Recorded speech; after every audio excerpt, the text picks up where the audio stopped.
जय हिंद साथियों, कैसे हैं सब लोग।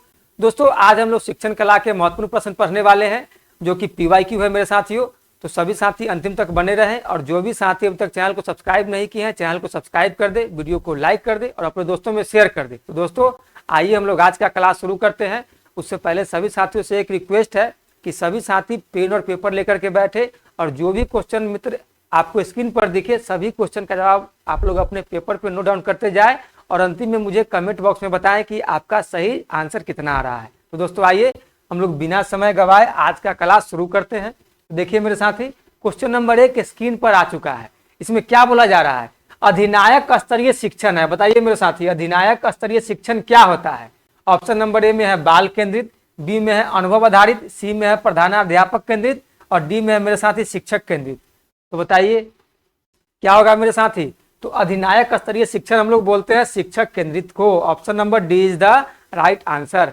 तो बताइए मेरे साथी, सभी साथी को समझ में आ रहा है? तो चलिए क्वेश्चन नंबर 2 में आइए। क्वेश्चन नंबर 2 में क्या है? शिक्षाविद कार्य करके सीखने पर जोर देते हैं, यह कथन और यह कहा जाता है। क्या बोला जाता है यहाँ पे? शिक्षाविद कार्य करके सीखने पर जोर देते हैं, यह कहा जाता है। यह क्या कहा जाता है मेरे साथी? तो ऑप्शन नंबर ए में है गतिविधि का सिद्धांत, बी में है प्रेरणा का सिद्धांत, सी में है रुचि का सिद्धांत और डी में है योजना का सिद्धांत। बताइए मेरे साथ इसको क्या कहा जाता है? तो इसको कहा जाता है गतिविधि का सिद्धांत। Option number A is the right answer. ठीक है, चलिए हम लोग क्वेश्चन नंबर 3 में आइए। क्वेश्चन नंबर 3 में मेरे साथी क्या बोला जा रहा है? किसी पाठ को पढ़ाने और आगे बढ़ाने, क्या बोला है? किसी पाठ को पढ़ाने और आगे बढ़ाने का सबसे स्वाभाविक और सरल तरीका। हमसे पूछ रहा है सबसे स्वाभाविक और सरल तरीका क्या है? तो कथन में दिया है कुछ ऐसा जो छात्र पहले से ही जानते हैं, कुछ ऐसा जो छात्र पहले से ही जानते हैं। फिर कथन 2 में दिया है वे तथ्य जो शिक्षार्थियों को ज्ञात नहीं है। फिर कथन 3 में है उदाहरण और कथन 4 में चित्रण। तो मेरे साथी वे तथ्य जो शिक्षार्थियों को ज्ञात नहीं है ये तो लेना ही नहीं है, क्योंकि ये स्वाभाविक और सरल तरीका नहीं होगा। स्वाभाविक और सरल तरीका मेरे साथी वही होगा कुछ ऐसा कुछ जो छात्र पहले से जानते हैं, फिर हमको क्या करना है? उसी के माध्यम से कुछ उदाहरण लेना है, फिर उसी के माध्यम से कुछ चित्रण भी करना है ताकि बच्चा स्वाभाविक रूप से और सरल रूप से समझ सके और सीख सके। ठीक है, तो देखिए इसका सही जवाब क्या बैठेगा? तो ये बैठेगा 1, 3 और 4 बैठेगा मेरे साथी, 1, 3 और 4। तो देखिए ये कौन सा ऑप्शन में है? 1, 3 और 4। Option number A is the right answer. हमको मिल गया फर्स्ट ऑप्शन में। ठीक है, तो चलिए क्वेश्चन नंबर 4 में आइए। क्वेश्चन नंबर 4 में क्या है मेरे साथी? सबसे पहले छात्र भविष्यवाणी करेंगे कि कहानी में क्या होगा। सबसे पहले छात्र क्या करेंगे? भविष्यवाणी करेंगे कि कहानी में क्या होगा। फिर छात्रों को कहानी की मुख्य घटनाओं की एक सूची बनानी होगी। अंत में मैं कहानी की समीक्षा लिखूंगा, कौन से कौशल का उपयोग किया जा रहा है। तो बताइए मेरे भाई, मेरे सखा, मेरे बंधु, इसमें कौन से कौशल का उपयोग किया जा रहा है?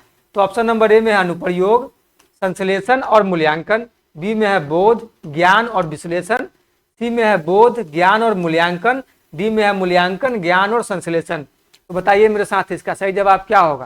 तो इसका सही जवाब हो जाएगा option number C is the right answer. बोध, ज्ञान और मूल्यांकन के कौशल का यहाँ पे उपयोग किया जा रहा है। ठीक है मेरे साथी, तो चलिए क्वेश्चन नंबर 5 में आइए। इसमें क्या बोला जा रहा है? द्रव्य का अर्थ समझना संबंधित है। बताइए द्रव्य का अर्थ समझना संबंधित है। क्या होगा मेरे साथी?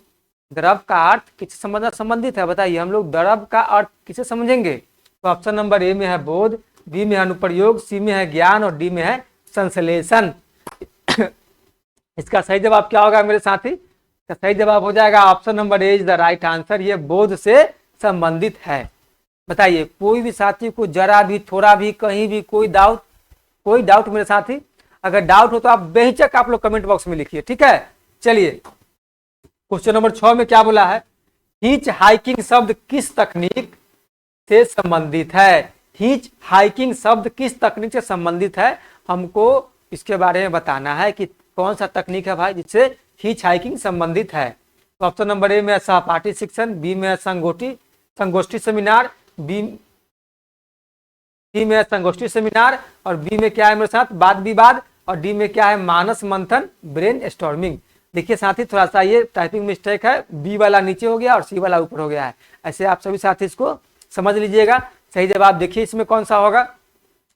तो हिच हाइकिंग शब्द किस तकनीक संबंधित है मेरे साथी, तो ये संबंधित है मानस मंथन से, ब्रेन स्टॉर्मिंग से। तो क्या हो जाएगा, option number D is the right answer. ठीक है, चलिए क्वेश्चन नंबर 7 में आइए।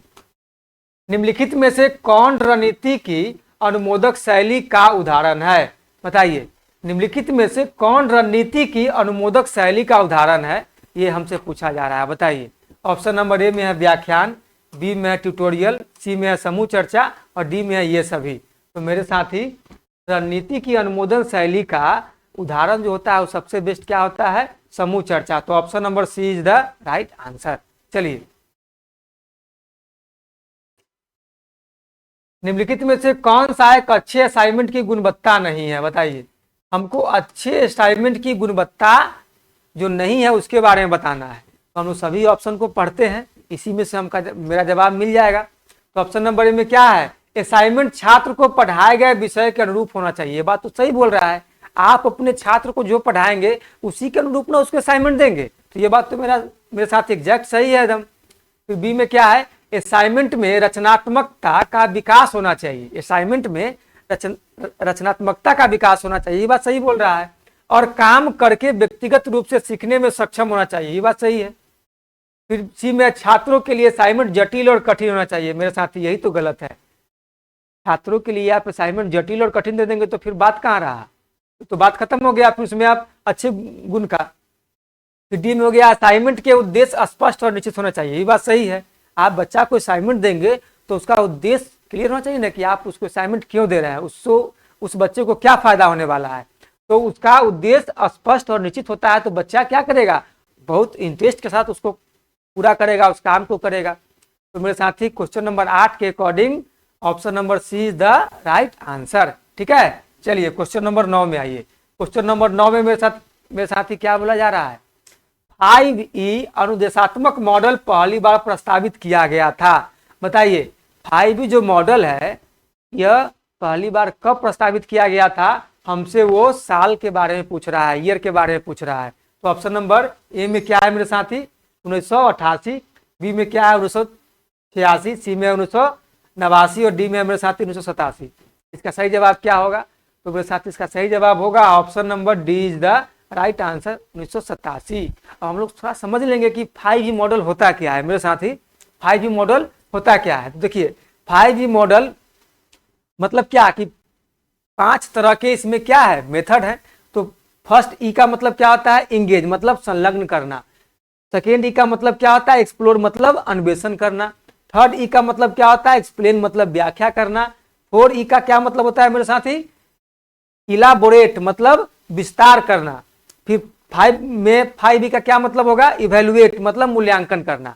तो मेरे साथी सभी यहाँ पे देख सकते हैं स्पष्ट रूप से, आप इसका स्क्रीनशॉट लेकर भी रख सकते हैं, क्योंकि आपको इसको याद करने में और इसको रिवीजन करने में आपको आसानी होगा और सहायता मिलेगा। तो दोस्तों आइए हम लोग क्वेश्चन नंबर 10 देखते हैं। अब क्वेश्चन नंबर 10 में क्या है, कौन सा चरण छात्रों की जिज्ञासा को शांत करता है, बताइए।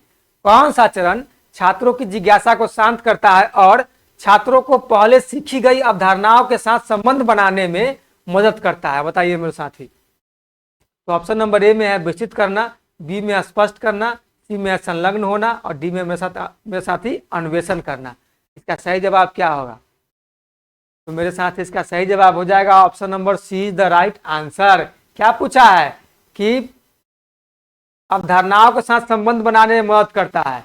तो छात्र जो पहले से सीखा हुआ है और फिर आप नया जो अवधारणा उसको सिखा रहे हैं उसके साथ वो संबंध बनाने में जो उसको मदद करता है, तो क्या मदद करेगा, तो वो करेगा मेरे साथ संलग्न होना। तो option number C is the right answer. चलिए क्वेश्चन नंबर 11 में आइए मेरे साथी। इसमें क्या बोला है, सूक्ष्म शिक्षण का उद्देश्य है, बताइए। सूक्ष्म शिक्षण को इंग्लिश में कहते हैं माइक्रो टीचिंग। क्या कहते हैं मेरे साथी, माइक्रो टीचिंग।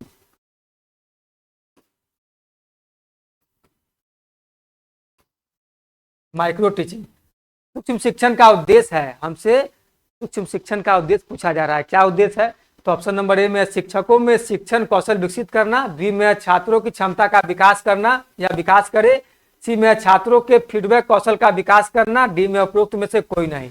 तो मेरे साथ इसका सही जवाब क्या होगा, तो इसका सही जवाब हो जाएगा option number A is the right answer, शिक्षकों में शिक्षण कौशल विकसित करना। क्योंकि जो सूक्ष्म शिक्षण होता है ना, ये शिक्षक के लिए होता है, उसमें शिक्षण कौशल विकसित करने के लिए। ठीक है, चलिए क्वेश्चन नंबर 12 में आइए। क्वेश्चन नंबर 12 में मेरे साथ ही क्या बोला जा रहा है, अनुदेशात्मक सामग्री का उपयोग करते समय शिक्षक को मुख्य रूप से क्या विचार करना चाहिए? बताइए मेरे साथी, क्या विचार करना चाहिए मुख्य रूप से? तो ऑप्शन नंबर ए में सामग्री नई और कुशलता पूर्वक बनाई जानी चाहिए। बी में है यह पाठ के उद्देश्यों के अनुकूल होना चाहिए। सी में है सामग्री को छात्रों की रुचि को प्रोत्साहित और रुचि बनाए रखना चाहिए। डी में इसे फिलिपिनो सेटिंग के लिए अद्यतन और प्रासंगिक होना चाहिए। बताइए मेरे भाई, मेरे सखा, मेरे बंधु, इसका सही जवाब क्या होगा?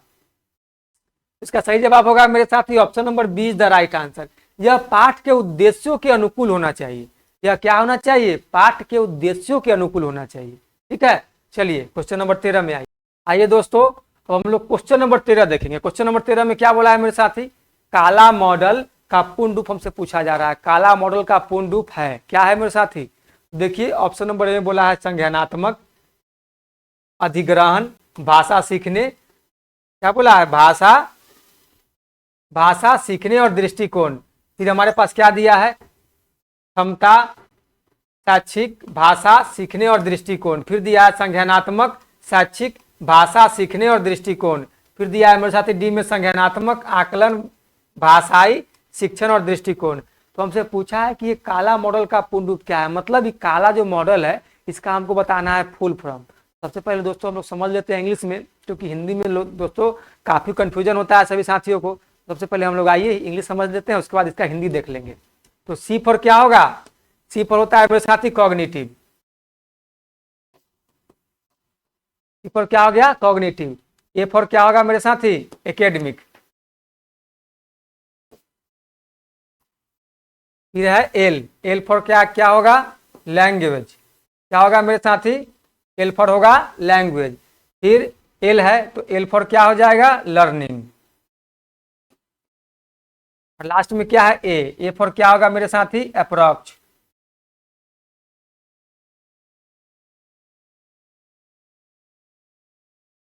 क्या होगा, अप्रोच। तो आप सभी साथी देख सकते हैं, C for cognitive, A for academic, L for learning, L for language, L for learning और ए फॉर अप्रोच। तो काला का पूरा फुल फॉर्म देख लिए ना। अब इसका हिंदी में देख लीजिए। जब सी फॉर कॉग्निटिव है तो कॉग्निटिव का हिंदी क्या होता है मेरे साथी, तो कॉग्निटिव का हिंदी होता है संज्ञानात्मक। क्या होगा, संज्ञान या संज्ञानात्मक। तो देखिए फर्स्ट में कहाँ है, तो यहाँ है संज्ञानात्मक। फिर क्या है, एकेडमिक। एकेडमिक मतलब क्या होता है, शैक्षिक। यहाँ पे शैक्षिक है नहीं ना है, तो काम खत्म हो गया। फिर देखिए ए में, बी में दिया है क्षमता, यहाँ भी खत्म हो गया ये ऑप्शन। फिर देखिए सी में दिया है संज्ञानात्मक, फिर दिया है शैक्षिक, तो ये मिल रहा है। फिर है एल मतलब क्या, लैंग्वेज। देखिए यहाँ भाषा मिल रहा है। फिर लर्निंग, यहाँ सीखने मिल रहा है। फिर अप्रोक्स, दृष्टिकोण मिल रहा है। तो मेरे साथ इसका सही जवाब क्या होगा, तो इसका सही जवाब हो जाएगा option number C is the right answer. तो बताइए सभी साथी को समझ में आ गया काला का फुल फॉर्म क्या होता है। ठीक है, तो ये काला मॉडल अगर आपको एग्जाम में पूछा जाए तो सभी साथी इसको मिस नहीं करना है, समझे। चलिए इसको ध्यान में रख लीजिए, अच्छे से याद कर लीजिए। आइए क्वेश्चन नंबर 14 देखते हैं मेरे साथी। अच्छे शिक्षण वातावरण की शर्तें हैं। अच्छे शिक्षण वातावरण की क्या शर्तें हैं वो हमसे पूछा जा रहा है। तो ऑप्शन नंबर ए में है विद्यार्थियों के प्रति शिक्षक का सहानुभूति पूर्ण व्यवहार। बी में है छात्रों की मनोवैज्ञानिक और शारीरिक सुरक्षा। और सी में है शिक्षक और छात्रों के बीच बातचीत। और डी में है मेरे साथी उपरोक्त सभी। बताइए अच्छे शिक्षक वातावरण की शर्तें पूछा जा रहा है। तो विद्यार्थियों के प्रति शिक्षक का सहानुभूति व्यवहार, ये तो बात सही बोल रहा है मेरे साथी, तो अच्छा बात है। छात्रों की मनोवैज्ञानिक और शारीरिक सुरक्षा, ये भी सही है, ये भी इनके वातावरण की शर्त को फुलफिल कर रहा है। शिक्षक और छात्रों के बीच बातचीत, ये बात सही है। तो इसका करेक्ट आंसर क्या होगा, उपरोक्त सभी। Option number D is the right answer. ठीक है मेरे साथी, चलिए क्वेश्चन नंबर 15 में आइए। क्वेश्चन नंबर 15 में क्या बोला है, पर्यवेक्षण प्राथमिक रूप से होना चाहिए। अब पर्यवेक्षण प्राथमिक रूप से कैसे होना चाहिए, तो ऑप्शन नंबर ए में है निजी और आलोचनात्मक। बी में है निवारक एवं सुधारात्मक। उसके बाद सी में है रचनात्मक और सृजनात्मक। डी में है मेरे साथी निर्माण और आलोचनात्मक। बताइए इसका सही जवाब क्या होगा मेरे भाई, मेरे सखा, मेरे बंधु। तो इसका सही जवाब होगा option number B is the right answer, निवारक एवं सुधारात्मक ये क्या है, पर्यवेक्षण प्राथमिक रूप से होना चाहिए। किस तरीके से, निवारण, निवारक और सुधारात्मक। तो option number B is the right answer. चलिए क्वेश्चन नंबर 16 में आइए। क्वेश्चन नंबर 16 में क्या होगा, शिक्षक सीखने के लिए मूल्यांकन और सीखने का मूल्यांकन दोनों का उपयोग कर सकते हैं। बताइए, शिक्षक सीखने के लिए मूल्यांकन और सीखने का मूल्यांकन दोनों उपयोग कर सकते हैं, कैसे कर सकते हैं। तो ऑप्शन नंबर ए में है बच्चों की प्रगति और उपलब्धि स्तर को जानने में, बी में है बच्चों की सीखने की जरूरतों को जानने में और तदनुसार शिक्षण रणनीति का चयन करने में, सी में है मेरे साथी आवधिक अंतरालों पर बच्चों के प्रदर्शन का आकलन करने और उसके प्रदर्शन को प्रमाणित करने में, डी में है बच्चों की प्रगति की निगरानी करने और उनके सीखने के अंतराल को भरने के लिए उचित लक्ष्य निर्धारित करने में। बताइए मेरे साथी इसका सही जवाब क्या होगा, बताइए। तो मेरे साथी इसका सही जवाब हो जाएगा बच्चों की सीखने की जरूरतों को जानने में और तदनुसार शिक्षण रणनीति का चयन करने में। ये क्या है, सबसे बेस्ट ऑप्शन है। Option number B is the right answer हमारा चला जाएगा। चलिए क्वेश्चन नंबर 17 में आइए। इसमें क्या बोला है मेरे साथी, रंगनाथन द्वारा लाइब्रेरी एडमिनिस्ट्रेशन पुस्तक प्रकाशित की गई, मतलब कब की गई यह पुस्तक प्रकाशित, हमसे वो ईयर के बारे में पूछ रहा है, साल के बारे में पूछ रहा है। तो ऑप्शन नंबर ए में 1925, बी में 1933, सी में 1931 और डी में मेरे साथी 1935। तो इसका सही जवाब क्या होगा, तो इसका सही जवाब हो जाएगा मेरे साथी 1931। Option number C is the right answer. चलिए क्वेश्चन नंबर 18 में आइए। छात्रों के अनुसार एक महान शिक्षक का गुण है। बताइए, छात्रों के अनुसार एक महान शिक्षक का गुण क्या है, बताइए। तो ऑप्शन नंबर ए में है प्रतिबद्धताओं का सम्मान करने में विफलता, बी में है जानबूझकर धोखा, सी में है विवेक का उल्लंघन और डी में मेरे साथी शिक्षार्थियों का ज्ञान। क्या होगा इसका सही जवाब, तो इसका सही जवाब हो जाएगा मेरे साथी शिक्षार्थियों का ज्ञान। Option number D is the right answer. क्या हो जाएगा, option number D is the right answer. जब मान लीजिए आप किसी बच्चों को पढ़ा रहे हैं और बच्चा जब आपसे पढ़ के कुछ अच्छा कर पा रहा है, तभी तो फिर आप एक महान शिक्षक की सूची में आएंगे ना। अब आप खूब जानते हैं और क्लासरूम में जाते हैं तो बच्चा आपसे सीख ही नहीं पाता, आपसे कोरिलेट ही नहीं कर पाता है, तो फिर आप महान शिक्षक कैसे हैं। ठीक है मेरे साथी, समझ में आ गया। चलिए क्वेश्चन नंबर 19 में आइए। शिक्षा में शिक्षक को पेशेवर बनने के लिए अपनी ओर से किसे सिखाने को बढ़ावा देना चाहिए। बताइए, शिक्षा में शिक्षक को क्या बोल रहा है, पेशेवर बनने के लिए अपनी ओर से किसे सिखाने को बढ़ावा देना चाहिए। तो ऑप्शन नंबर ए में है मेरे साथ छात्र को, बी में है घर को, सी में है माता पिता को और डी में है शिक्षक को। तो मेरे साथी सभी साथी इसमें कंफ्यूज कर जाएंगे। देखिएगा इसका आप लोग गलत जवाब मारेंगे, तो बताइए क्या होगा इसका जवाब। तो मेरे साथ इसका सही जवाब होगा option number D is the right answer, शिक्षक को। अब बहुत सारे साथी के मन में कंफ्यूजन आ गया होगा कि शिक्षक को कैसे होगा। देखिए मेरे साथी, जब शिक्षक किसी अन्य शिक्षक को शिक्षा विधि, उसके रणनीति या दृष्टिकोण को जब सिखाते हैं तो एक शिक्षक में क्या होता है, पेशेवर की दृष्टिकोण विकसित होती है। बात समझे। मान लीजिए कि आप जैसे टीचिंग परीक्षा की तैयारी कर रहे हैं और हम आपको बहुत तरह का शिक्षण विधियां सिखा रहे हैं, तो हम क्या हो रहे हैं, हम एक पेशेवर के रूप में विकसित हो रहे हैं ना। तो यहाँ पे क्या बोल रहा है, यहाँ पर बोल रहा है कि शिक्षा में शिक्षक को पेशेवर बनने के लिए अपनी ओर से किसे सिखाने को बढ़ावा देना चाहिए, तो एक शिक्षक को। जब एक शिक्षक दूसरे शिक्षक को नई नई शिक्षण विधियां, रणनीतियां और दृष्टिकोण को सिखाता है तो शिक्षक क्या होता है, पेशेवर रूप से विकसित होता है। ठीक है, तो सभी साथी को कंफ्यूजन क्लियर हो गया होगा। चलिए क्वेश्चन नंबर 20 में आइए। छात्र उस शिक्षक का सम्मान करते हैं जो, क्या होगा मेरे साथी। ऑप्शन नंबर ए में सही तरीके से पढ़ाते हैं, बी में है बहुत स्वस्थ और सुंदर है, सी में उनके पास कई डिग्रियां हैं और डी में छात्रों को बहुत कुछ सिखाते हैं। इसका सही जवाब क्या होगा, तो मेरे साथी इसका सही जवाब हो जाएगा सही तरीके से पढ़ाते हैं। Option number A is the right answer. जो शिक्षक सही तरीके से पढ़ाएंगे, बच्चों को समझ में आएगा, वही बच्चा ना शिक्षक का सम्मान करेगा। तो क्या बोला, छात्र शिक्षक का सम्मान करते हैं तो उसी शिक्षक का सम्मान होगा भाई। क्योंकि अब मान लीजिए यहाँ 5 टीचर हैं और 5 में से 2 ही लोग पढ़ा रहे हैं, 3 लोग फांकी मार रहे हैं और कहेंगे कि भाई मुझे भी बराबरी का सम्मान चाहिए, फलाने सर को आप लोग खूब मानते हैं और हमको नहीं कुछ मान रहे हैं, तो भाई उसके लिए आपको काम करना होगा।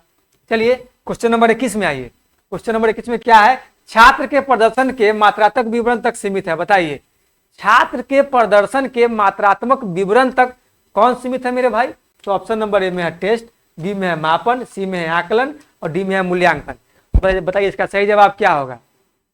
तो मेरे साथ इसका सही जवाब होगा option number A is the right answer, test. अब थोड़ा सा इसमें समझ लेना है, टेस्ट क्या करता है। टेस्ट जो होता है ये सिर्फ मात्रात्मक विवरण आपको प्रदान करता है। बच्चा को जब आप टेस्ट लेते हैं तो वो आपको सिर्फ मात्रात्मक विवरण प्रदान करेगा। और मापन जो है, मापन, तो मापन क्या करता है मेरे साथी, ये आपको मात्रात्मक और गुणात्मक दोनों देता है। क्या करेगा, मात्रात्मक और गुणात्मक दोनों देगा। और सी में क्या है, आकलन। तो मेरे साथी आकलन जो है मात्रात्मक, गुणात्मक और बच्चों के संज्ञानात्मक, मतलब उसकी गहराई तक की ये आपको क्या करेगा, आपको ये मेरे साथी विवरण देगा।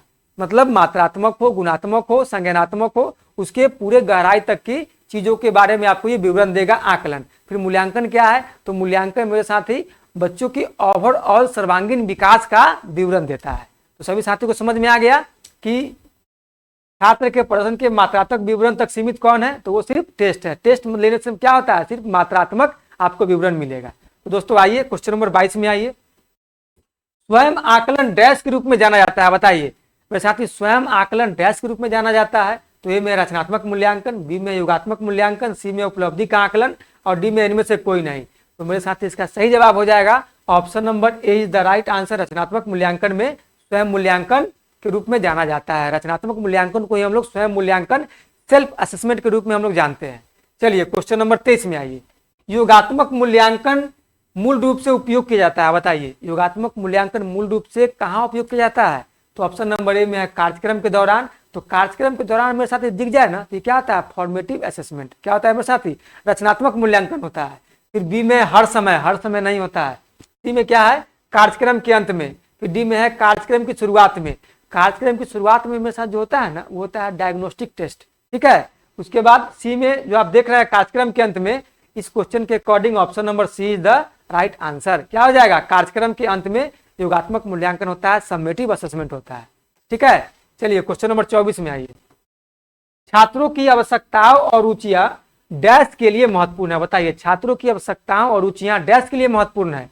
ऑप्शन नंबर ए में है समाज शास्त्रीय आधार, बी में आर्थिक आधार, सी में मनोवैज्ञानिक आधार और डी में मेरे साथी ऐतिहासिक आधार। इसका सही जवाब क्या होगा, तो मेरे साथ इसका सही जवाब हो जाएगा मनोवैज्ञानिक आधार। Option number C is the right answer. यही बच्चों की आवश्यकता और रुचियों है ना, रुचियां मनोवैज्ञानिक आधार पर महत्वपूर्ण है, ठीक है।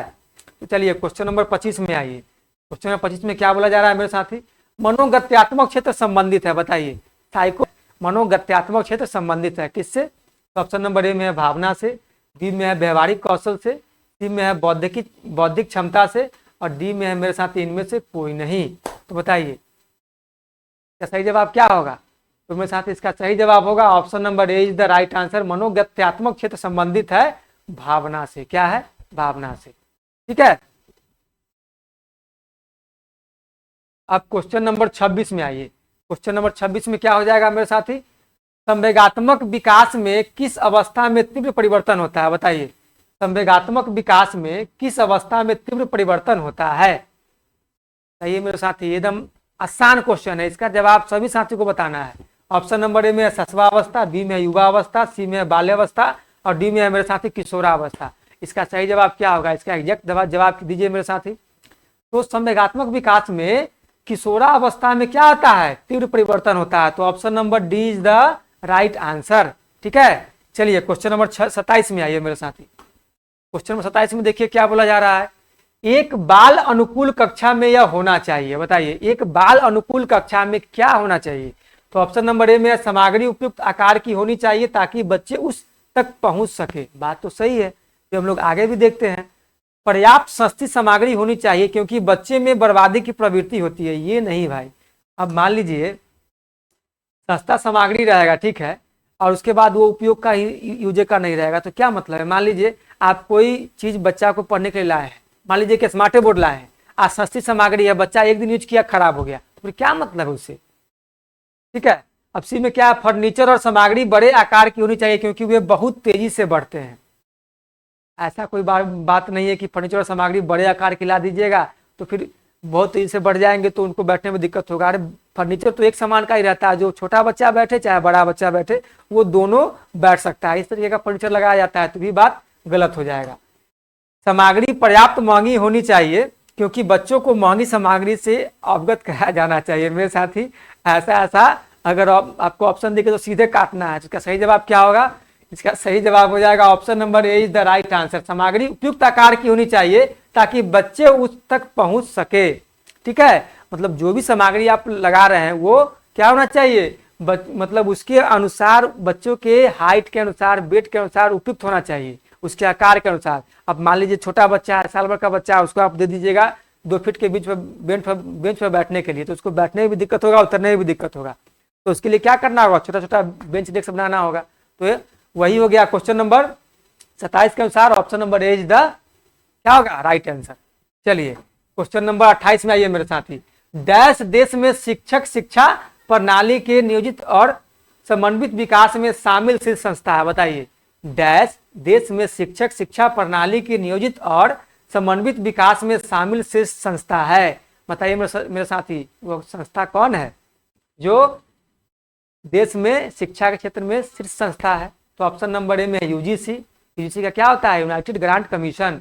फिर बी में क्या है, एनसीईआरटी। एनसीईआरटी का फुल फॉर्म सभी साथी कमेंट बॉक्स में लिखेंगे। ठीक है, फिर क्या है, एनसीटी। क्या है मेरे साथी, एनसीटीई। फिर क्या है, एक्सीड। तो बताइए क्या होगा मेरे साथ इसका सही जवाब? तो इसका सही जवाब हो जाएगा क्या, option number C is the right answer. NCTE क्या है, शिक्षा के क्षेत्र में देश में शीर्ष संस्था है। एनसीटीई का फुल फॉर्म क्या होता है मेरे साथी, national council for teacher education. क्या होगा मेरे साथी, एनसीटी का फुल फॉर्म होता है national council for teacher education. और सभी साथी एनसीईआरटी का फुल फॉर्म कमेंट बॉक्स में आप लोग लिखिए। चलिए क्वेश्चन नंबर 29 में आइए। क्वेश्चन नंबर 29 में क्या है मेरे साथी, इनमें से कौन सा श्रव्य सामग्री का एक उदाहरण है? बताइए मेरे साथी, इनमें से कौन सा एक श्रव्य सामग्री का एक उदाहरण है? बताइए। ए में है लिंगुआ फोन, बी में है मानचित्र, और सी में है एपीडायस्कोप, और डी में क्या है मेरे साथी, फ्लैश कार्ड। अब बताइए इसका सही जवाब क्या होगा? तो मेरे साथी इसका सही जवाब होगा लिंगुआ फोन। लिंगुआ फोन क्या है, एक तरह का इलेक्ट्रॉनिक डिवाइस है जो बच्चों को सुनकर सीखने में मदद करता है। ठीक है, तो आइए हम लोग अब क्वेश्चन नंबर 30 में देखते हैं। क्वेश्चन नंबर 30 में क्या है, तैयारी का सिद्धांत शिक्षक के साथ साथ छात्रों से भी मांग करता है। बताइए, तैयारी का जो सिद्धांत है मेरे साथी, शिक्षक के साथ साथ छात्रों से भी मांग करता है। क्या मांग करता है? ऑप्शन नंबर ए में सीखने की तत्परता, बी में है अच्छा संचार कौशल, सी में है बहुत अधिक, सी में है बहुत अधिक मेरे साथी, बहुत अधिक प्रयास, फिर डी में है श्रव्य दृश्य सहायता सामग्री के उपयोग के लिए उनकी ओर से उचित पूर्व तैयारी। बताइए इसका सही जवाब क्या होगा? तो मेरे साथी इसका सही जवाब होगा option number A is the right answer. सीखने की तत्परता छात्रों से मांग करता है। ठीक है, तो बताइए मेरे साथी, मेरे सखा, मेरे बंधु, आप सभी साथियों को आज का क्लास कैसा लगा? तो सभी साथी कमेंट बॉक्स में बताइए, और सभी साथी कमेंट बॉक्स में ये लिखिए कि आपका एग्जैक्ट सही नंबर कितना आ रहा है 30 में। ठीक है, तो जो भी साथी को अपना क्लास अच्छा लगा है, चैनल को सब्सक्राइब कर दीजिए, वीडियो को लाइक कर दीजिए और अपने दोस्तों में शेयर कर दीजिए। तो दोस्तों हम लोग फिर मिलेंगे नेक्स्ट क्लास में नए क्वेश्चन के साथ, नए टॉपिक के साथ। तो आज के लिए इतना ही, धन्यवाद, जय हिंद।